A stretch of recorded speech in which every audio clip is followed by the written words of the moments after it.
అన్యాయం చేసేవాడు వాడు చేసేది అన్యాయం అని తెలుసు, వాడు మాట్లాడేది చట్టబద్ధంగా మాట్లాడతలేదని తెలుసు, కానీ సొసైటీలో వాళ్ళ కేకలే గెలుస్తున్నాయి. ఎందుకని? వాళ్ళు 10 మంది ఒక్కటై ఒకరిని నిలదీస్తూ ఉంటే మనం 10 మంది ఒకటి కాలేకపోతున్నాం. ఎక్కడో జరిగినాయి అని చెప్పుకునే దాడులు మన పల్లెల దాకా చేరాయి.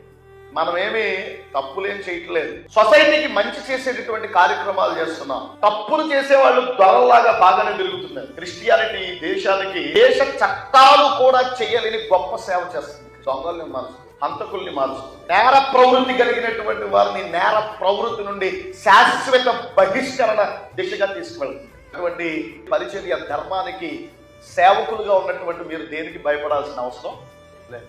కాకపోతే సమస్య వచ్చినప్పుడు అందరూ కూడా ఒక తాటి మీదకి రావాలి. అటువంటి స్పృహ మనకు లేకపోతే తరాలు తరబడి ముందుకు వెళ్ళిన మనం ఓడిపోతూనే